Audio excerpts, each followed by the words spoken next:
Bismillahirrahmanirrahim. Assalamualaikum warahmatullahi wabarakatuh.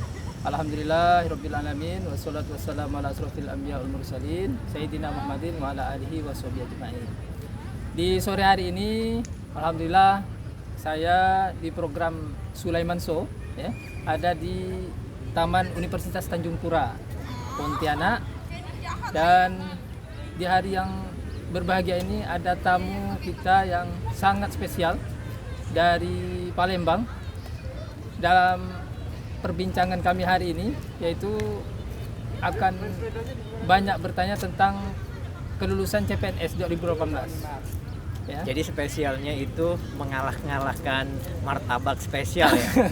Ya, siapa lagi kalau bukan Bang Herianto ya. Halo, selamat sore semuanya. Assalamualaikum Bang Heri, apa kabar Bang Heri? Waalaikumsalam warahmatullahi wabarakatuh. Ya, Pak Bang Heri. Sulaiman, Ya. apa kabar? Alhamdulillah sehat juga Bang Heri. Oh, sehat. Di sore hari ini Bang Heri, saya akan banyak bertanya kepada Bang Heri karena kabar yang saya dengar Bang Heri ini adalah salah satu peserta CPNS tertinggi di formasinya ya, di Kabar dari formasinya. siapa dulu nih? Hah? Kabar dari siapa dulu? Dari siapa ya waktu itu? Pokoknya ada deh. Nah, makanya hari ini mau kita konfirmasi dan kita klarifikasi ya.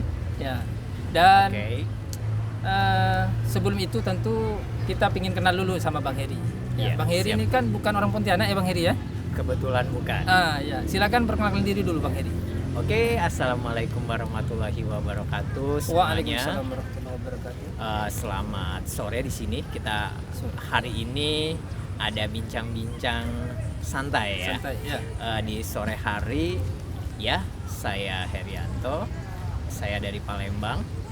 Kebetulan sekarang dinas di Pontianak. Pontianak. Dinasnya di mana Bang Heri? Saya Kantor apa? dinasnya sebagai dosen di Politeknik Negeri Pontianak. Di Politeknik Negeri Pontianak ya. Iya. Ya.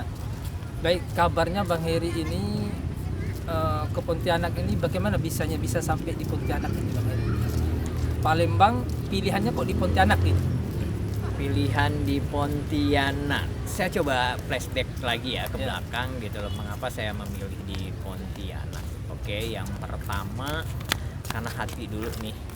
Hati dulu, choice-nya saya memilih di Pontianak. Gak tahu kenapa, ada beberapa pilihan tapi pilihnya itu di Pontianak. Itu yang pertama. Iya. Yang kedua, kualifikasi pendidikannya emang sesuai apa yang diminta oleh Politeknik Negeri Pontianak, makanya saya mendaftar. Terus yang ketiga, ya takdir bisa menghantarkan sampai ke Pontianak. Terus bagaimana bisa dari Palembang ke Pontianak? Yang pasti saya nggak berjalan kaki atau renang ya gitu Iya, loh. iya. Saya menggunakan pesawat, lalu datang ke Pontianak menggunakan pesawat. Iya. Baik Bang Heri. Tadi sudah sampai di Pontianak dan memilih Pontianak dan kabarnya Bang Heri adalah peserta CPNS dengan perolehan nilai tertinggi di formasi itu. Ya, Apa benar seperti itu Bang Heri? ya, alhamdulillah kemarin di 2018-2019 itu agak-agak banyak orang yang nggak lulus passing grade. Iya. Oke, kebetulan alhamdulillah saya lulus passing grade. Alhamdulillah ya Bang Heri. Alhamdulillah lulus passing grade. Lulus passing grade. Kalau di jurusan sepertinya iya, nilainya tertinggi. Ya. Baik Bang Heri. Kali ini saya ingin tahu apa sih yang bisa membuat menurut Bang Heri ini ya, apa yang bisa membuat nilai Bang Heri tertinggi dan lolos passing grade pada saat itu?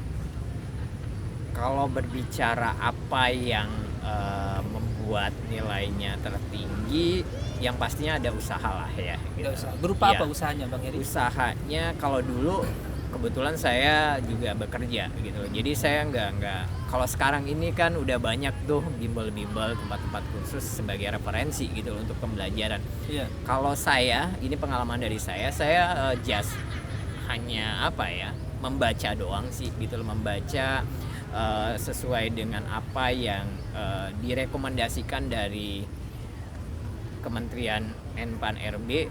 Oh, ini nih kisi-kisinya. Ya, saya membatasi untuk belajarnya pada materi-materi yang emang akan diujikan saja gitu loh. Jadi misalnya gitu, sampelnya gitu loh, ketika saya membahas mengenai kewarganegaraan atau wawasan kebangsaan gitu loh, saya nggak terlalu banyak saya bahas semuanya saya baca gitu loh. Saya hanya poin-poinnya tertentu aja gitu. Misalnya Pancasila, saya nggak detail membahas Pancasila itu seperti apa, tapi saya membahasnya apa sih butir-butir yang terkandung di dalam Pancasila, implementasi ke dalam kehidupan sehari-hari gitu loh. Jadi memakai apa ya gitu loh. Jadi karena soal-soal CPNS itu berbeda dengan soal-soal kayak kita masuk ke perguruan tinggi, itu berbeda gitu loh. Jadi tes akademiknya, kita nggak ada tes akademik, tapi dia tes kemampuan dasar ya gitu loh. Jadi dianya sifatnya nggak akademik banget, cuma memang dia bagaimana nanti bisa dipraktekkan di dalam ketika Anda atau ketika teman-teman semuanya untuk bisa masuk menjadi PNS gitu loh. Jadi implementasinya seperti apa nih?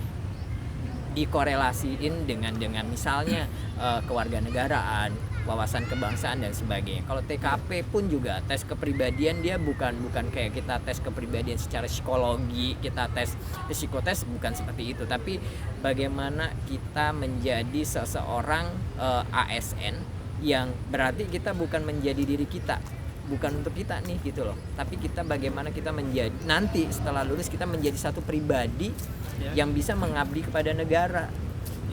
Jadi bukan sekedar Anda pintar aja gitu loh, tapi bagaimana bisa mengimplementasikan di dalam kehidupan sehari-hari, bukan secara pintar secara teori. Makanya ada tes-tes yang dia nggak teorikal banget, tapi diimplementasikan ke dalam kehidupan aktivitas sehari-harinya nanti ketika dia mengemban tugas menjadi CPNS atau setelah CPNS lalu menjadi ASN yang sesungguhnya seperti itu. Baik Bang Heri, tadi Bang Heri sempat mengatakan bahwa sebelum melamar jadi CPNS ya, itu bekerja di perusahaan apa itu Bang Heri? Oke, saya bekerjanya mungkin ini di Waransi ya, perbedaannya agak jauh. Sekarang saya di akademisi, dulu saya kerja di tambang. Saya sebagai PR, Public Relation di perusahaan tambang. PR-nya, ya, perbedaannya baik. Gitu loh, itu sangat signifikan. Yang tadinya saya berhubungan dengan banyak orang sama, tapi berhubungannya itu langsung ke masyarakat. Kalau sekarang kan enggak. Saya berhubungan dengan mahasiswa, berhubungan dengan akademisi. Teorikalnya tuh berbeda gitu loh. Kalau ketika kita berbicara di swasta, itu tentunya bagaimana menghasilkan profit. Kalau seperti ini kan enggak. Kalau di dunia akademisi, bagaimana kita bisa menyalurkan knowledge, menyalurkan pengetahuan yang kita punya untuk ke mahasiswa. Jadi enggak, teorikalnya berbeda, tapi tetap kuncinya adalah public speaking kalau saya sih. Ya. Kenapa Bang Heri ada keinginan untuk masuk ASN? Karena yang kita tahu ya, di perusahaan apalagi tambang ya, itu secara finansial besar sekali. Kalau ASN itu kan kecil ya. Berbicara kalau saya sih ini tidak berbicara soal materi lagi ketika saya memilih untuk menjadi seorang ASN. Ini adalah bentuk pengabdian.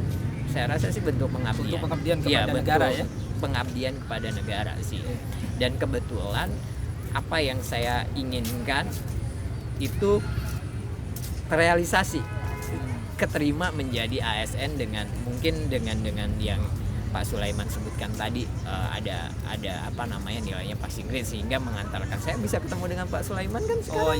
Bisa bergabung dengan mana? Iya, kalau saya di Pontianak, Pak Heri di Palembang iya. sana. Iya, baik Bang Heri. Ya, ini harus dijawab nih Bang Heri. Kemarin dalam tes CPNS itu kan ada 2 tahap ya. Ada SKD dan SKB. SKD itu seleksi kompetensi dasar. Oke. Dan SKB seleksi kompetensi bidang. Nah, persiapan SKD dengan SKB itu bedanya di mana Bang?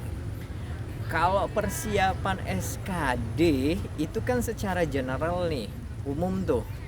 Banyak yang harus kita pelajari nih, dari bagaimana kepribadian kita, bagaimana kita mempelajari intelijensi umumnya yang di dalamnya itu banyak ilmu-ilmu pastinya. Lalu kita juga mempelajari wawasan kebangsaan. Mungkin itu agak panjang dan agak lama ya gitu loh. Jadi untuk SKD itu ya. Persiapan SKD, maksudnya. Persiapannya Agak lama. itu kalau saya sih persiapannya ketika saya lulus administrasi, saya baru mempersiapkan. Mungkin agak telat ya gitu, agak terlambat. Tapi gitu telat loh. bisa lolos ya Bang Hedi ya. Telat bisa lolos, mungkin ada keberuntungan di antaranya ya, mungkin gitu loh ya. Iya, baik. Tapi ya itu tadi gitu loh, karena sambil bekerja juga segala macam, jadi harus pintar-pintar ngebagi waktu nih, harus pintar-pintar bagaimana bisa memanage waktu, di mana saatnya kita harus belajar, di mana saatnya kita harus bekerja.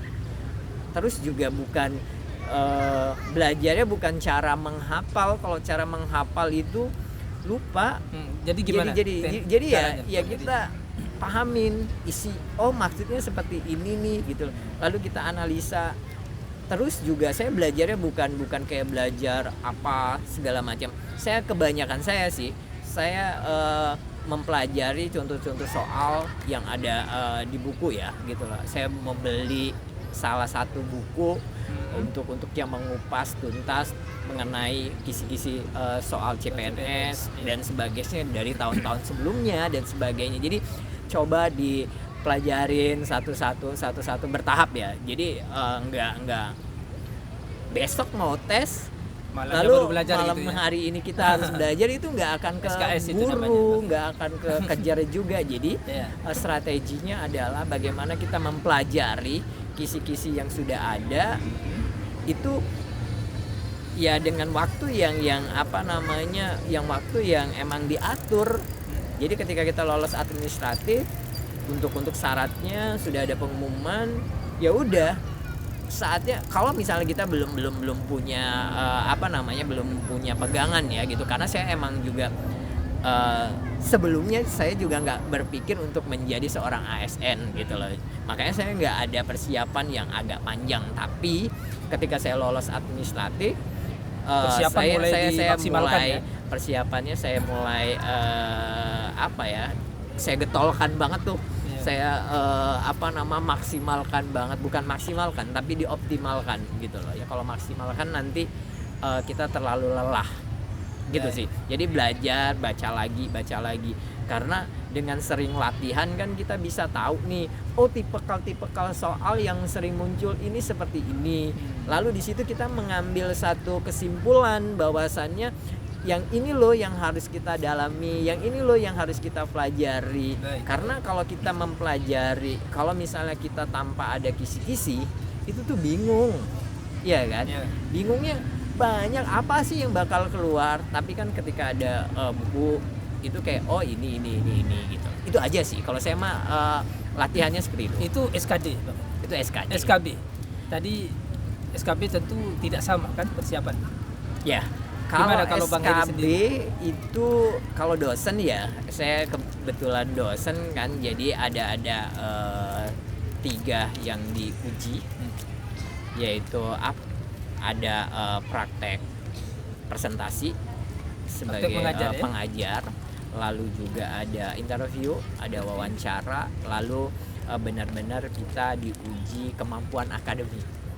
Tes tertulis ya? Tes tertulis. Kalau yang itu karena kita saya juga baru selesai S2-nya di 2017, jadi nggak begitu bermasalah untuk